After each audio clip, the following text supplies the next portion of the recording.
We started farming when we bought our place in 2001 out in China Spring, and just wanted to try to do what we could to heal the land and just kind of get some animals in just a small scale operation at first. And of course, after a while, it just grew and grew, and we started off with just a few chickens and a couple of meat cows, and it just kind of went on from there, and it just expanded to what we have today. And what got us into the restaurant business is you know, Shannon and I have been married for 24 years, so in 24 years we've kind of discussed,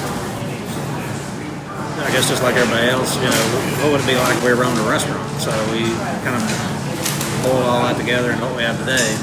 We always knew that we wanted to get into a really historic building. We've always been a nut for historic things, things that are antique, and so we've been driving by this building here in Hillsboro on the Courthouse Square for 15 years, and it's been empty, and we just thought, well, that would be the perfect place for a restaurant. The courthouse, of course, is one of the most beautiful in the whole state. I mean, bar none, it is one of the nicest courthouses in the state.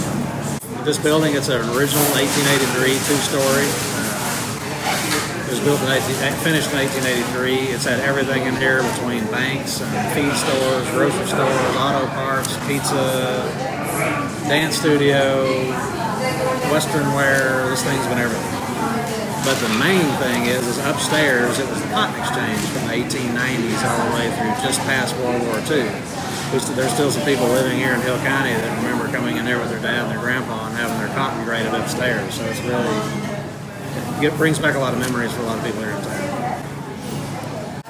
Now the building itself, what we did on the bottom floor here is we wanted, the main piece, of course, downstairs is the ceiling tile. We wanted to keep the ceiling downstairs as intact as possible because it is an original 1883 piece. They're actually red brick wall. That's 1910 brick. So it's not the original, but it's pretty old, pretty antique brick.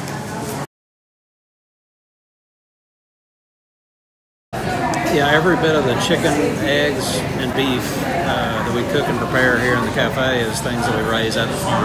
And that was always our biggest intention, is to make sure we had as close to farm to table as we could get. The chickens we raise, we've been raising on grass now for about 6 or 7 years. We've had a flock of laying hens for at least 12 years.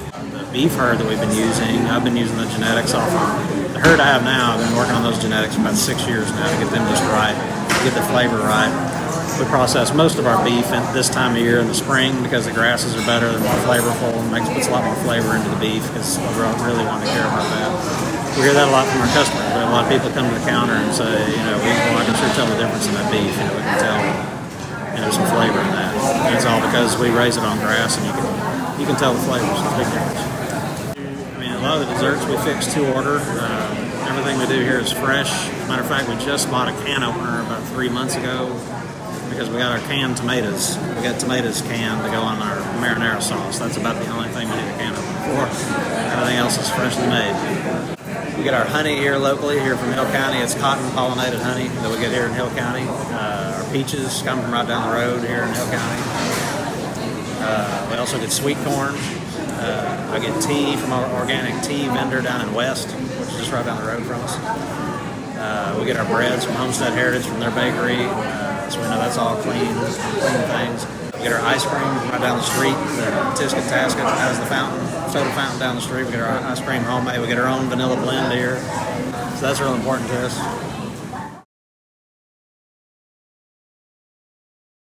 I guess the difference in the flavor that you can tell from things that are grass-fed is just a lot more of a meaty flavor that you get. You can tell the flavors both in the chicken and the beef and the pork.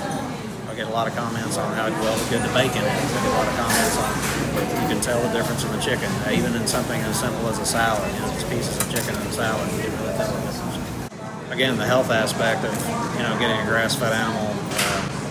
There's a whole lot more vitamins and nutrients in it, things you're not going to get from just a commodity industrial chicken. Same way with the beef and the pork.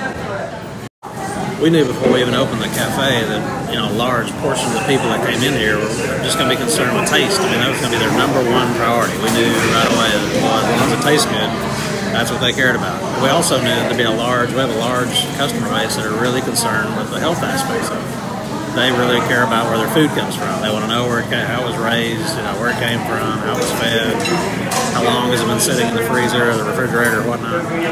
But there's also that third category of people that's seriously growing that's really interested in the animal welfare. They're interested in how these animals are being treated. And we're real concerned about that. And we've seen that on the farm that percentage of folks is growing, and we care about it too. Every single morning I bring all the beef, eggs, and chicken with me. And again, what we don't cook, we sell out of our cooler. We sell out of our cooler space here. We have a lot of people that come by that are interested in buying their produce to go home and cook it themselves. We're definitely a small business operation here. My wife Shannon's involved. Both our daughters, Allison and Haley, are involved. I like choosing the recipes, so most of the recipes back there are recipes that I've chosen or our family recipes. The buttermilk is his mother's, the apple pie is our family's, is my side of the family. So everything is homemade and done from scratch. So even a lot of the bowls some of the bowls that I use for cooking are Granny's bowls, so my great-grandmother's, so they mean a whole lot to me. We've really gotten to enjoy the community of Hillsboro, and a lot of people have taken us in and adopted us as family. It's been a lot of fun. We're open for breakfast and lunch Wednesday through Sunday, 8 a.m. to 3 p.m. So just come see us. Love to see you. What we do here is we move these guys every single day. As you can see here, we've got a floorless hoop house shelter that we slide forward each day onto a fresh new patch. Chickens are an omnivore. They've got to have a grain forage diet just as much as they need a grass forage diet. So they get about a 50-50 diet in here. They have a fresh green grass pasture to eat off of every day. They get sunshine, they get clean water. We filter water through here every single day that comes off of our well. We run this electrical wire down here on the bottom to keep the varmints out at night. So far it's been very effective. We've been doing this for 2 years now and I have not had one varmint problem yet. So once you get popped by that, you won't be back. So believe it or not, there's 250 birds in here. You wouldn't think so when you first look at this, but there's 250 birds in here right now. And as you can see, what you'll be able to see from some of our aerial shots, these guys make a huge impact. Not only are they growing in size just from, of course, eating and drinking, but they're also putting straight nitrogen into the ground, which completely improves this pasture. Like I said, we've been doing this pasture now for 2 years with these birds, and that's made an incredible difference in the thickness of the sward, the grass quality. We have a mixture of grasses now, not just one single grass. We've got a variety of grasses come up. After the chickens are gone, we bring the cattle through here about 2 weeks after they're gone, and praying there's a rain in there somewhere. It definitely brings the grass up nice and thick, and we can run the cattle through here for several days instead of just 1 or 2 days, which is what we had before we started running chickens over here.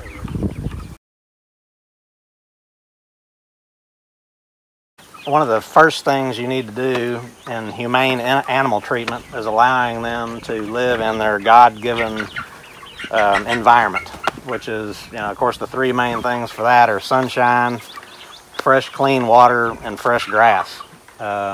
I know that sounds pretty basic, but it's hard to find food where the animals actually have those 3 things.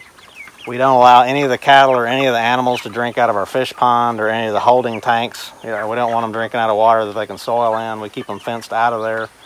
Everybody, no matter what animal you are or human you are, you drink straight off our well, which we've dug down into the second trinity to get to, for them to be able to drink clean water. As you can see, sunshine is allowed to come through here. We keep a shelter over the top.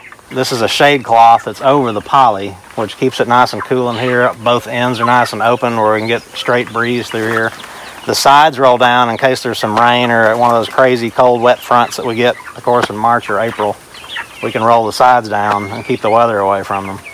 But other than that, they do a fantastic job in here and work for us just as much as we're working for them. What we try to do is try to get all the animals to work together along with us kind of watching the weather and watching the grass growing and that sort of thing. We don't want to try to move the animals too fast, but yet we don't want to try to move them too slow. Again, we want a nice variety of grasses. When it's raining real good, we move the animals quickly because, of course, the grass is growing quickly because it's raining. When the rains slow down, then we slow the animals down. We give the animals a little bit bigger area to graze from, whether it's the chickens or whether it's the cattle. we give them a little bit bigger area, spend more time on it, a few more days. Now when it's raining, we make those areas smaller, we make the pastures smaller, and just shorten it down to sometimes one day, sometimes we'll move them twice a day, just to keep that momentum going with the grass so we don't stunt their growth. Rotational grazing is basically the art of moving the animals and, again, reading the grass and reading the weather, and so everything kind of works together and gets the grass to keep growing, and so you can extend that grazing period out a little longer so you don't have to feed hay at all, or you can stall feeding hay for a much longer, you can wait a lot longer before you got to start feeding hay. We knew before we opened the cafe that people's number one concern was going to be, was this stuff going to taste good? Was it really going to have some flavor to it? A second group of people we knew were going to be really concerned with the health benefits of this kind of food. Was it going to be healthy for me? Was it going to be good for me? But we also knew there'd be a third group of folks that were going to be concerned with the humane treatment of our animals. How are our animals being treated? Well, as you can see, that these animals have very low stress. These animals are really hanging out. They're enjoying where they're at. They've got plenty of stuff to eat. They've got grass, they've got bugs, sunshine, breeze, fresh water every day. You can't beat it. That's as good as it gets.